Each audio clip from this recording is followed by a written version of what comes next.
Listen, quantum physics is the most valid science on this planet, and principle number one, quantum physics, consciousness, is creating our life experiences. You want to change your life? You don't change the world.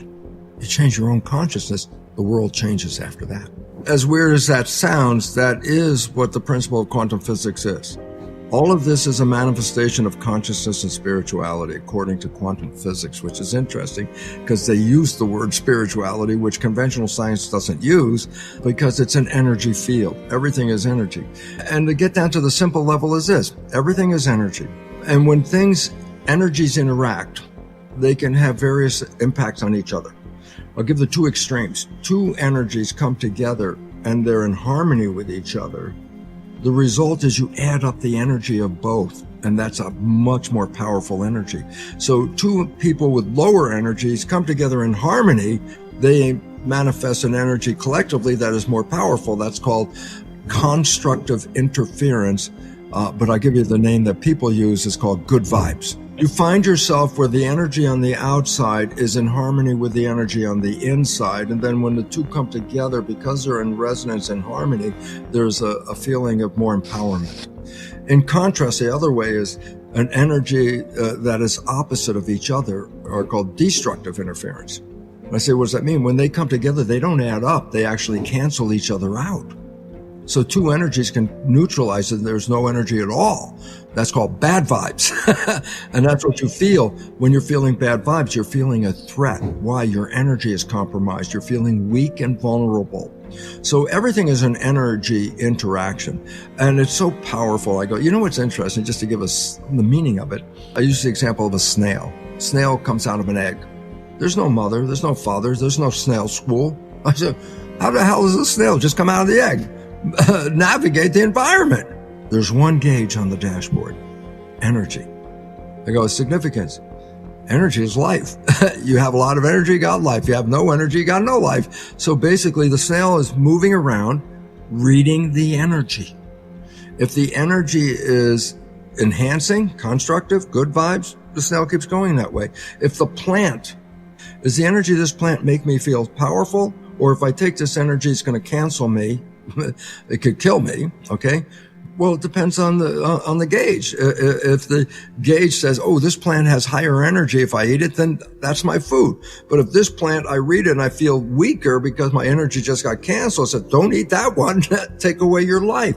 Where do I go? If the energy and I'm moving in direction is good, I keep going that way. But if all of a sudden I feel a cancellation of my energy, I'm going to turn around and go the other way.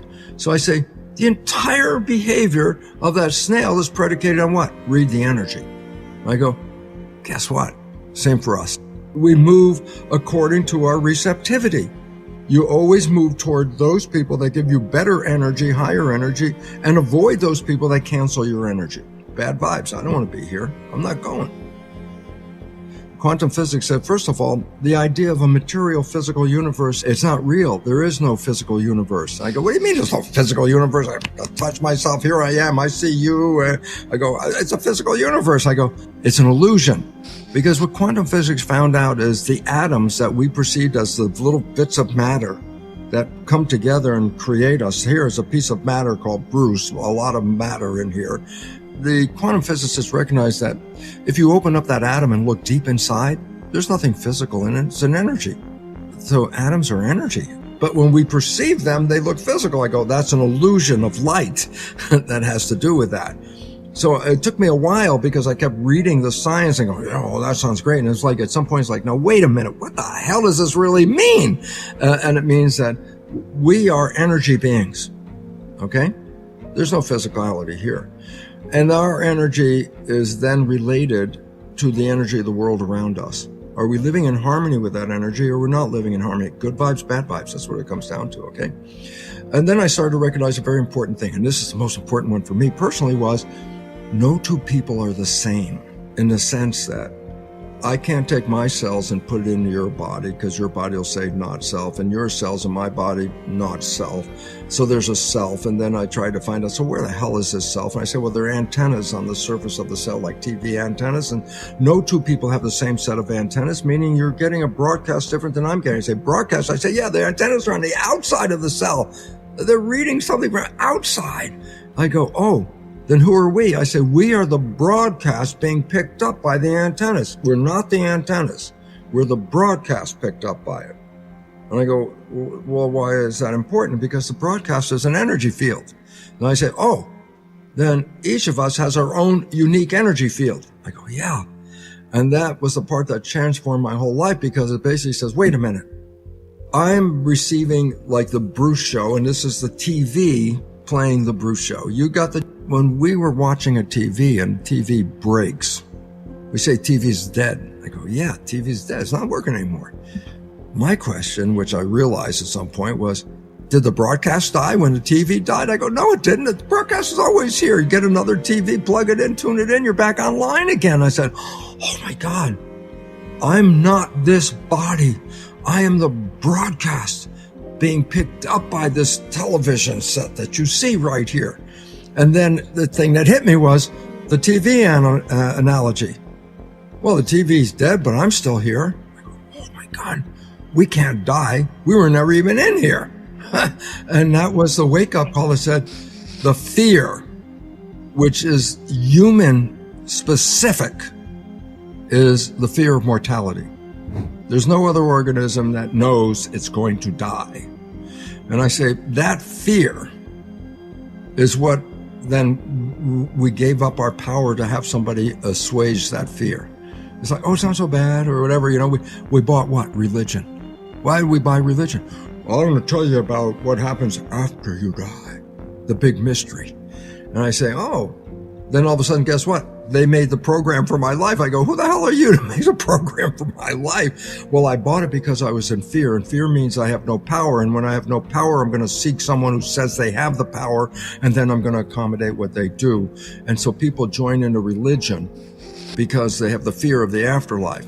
Well, I'm going to tell you the beautiful part about my research was I didn't believe in spirituality, okay? I had to me, afterlife was, I'm chemicals, and when I die, I go back into chemistry. You know, that's what it is. But when I understood this, I said, oh my God, I'm an immortal entity.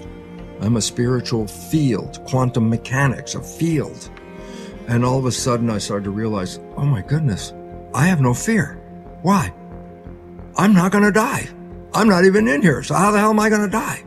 And once that fear was gone, my life was radically different. I tell you why. Because we all live with that biological imperative that says, I'm afraid to die. And I said, but what if you're not afraid to die? What if you don't see death as an end? What if you see it as just a transition into another way? And all of a sudden I say, what the consequence of that is? No fear. I'm more powerful because it was the fear that took away my power. And if I don't have fear, then you can't scare me. I'm not scared. And I don't care about your rules about afterlife because I have my own understanding now. You don't have to try and tell me about afterlife. I know what I am. I'm a spirit. I'm an energy field. And this was profoundly important because as a science guy, I was like, wait, there's a spirit, a field, and a body. I say, why have both? Why not just be the spirit? I always joke, I say, that's when I found out I had Jewish comedian cells. I said, I asked a question, why have a body and a spirit? Why not just be a spirit? And my 50 trillion comic cells answered with a question. I asked why I have both. The answer came, Bruce, if you're just a spirit, what does chocolate taste like? It's the most profound thing that ever came into my head at that moment because it said basically, oh my God, the body provides us with sensations. Pain, love, joy, happiness, anger, whatever. It comes from this mechanism. It's a mechanism. The eyes take in light, but they don't see light back here in the brain. They see energy vibrations. Sound comes in my ears. I don't hear the sound, I hear the vibrations. Taste, that's a vibration. It's a chemical vibration. All of a sudden, oh my God, this is a transducer.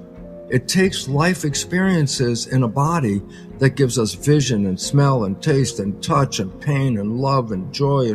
And this is sent back to our source. So we came here to have life experiences. Go out and taste it and touch it and feel it and smell it and do whatever you want. And if it's really good, do it again. And if it didn't work out so good, then don't do that one again. You came here to have these experiences. Why would you want to waste your life having all the negative fear, anxiety, all those problems? It was a choice. It was consciousness. But we didn't know that because we were programmed to be victim. If you like this video and you want to see more amazing content, go ahead and check out the next video on our channel.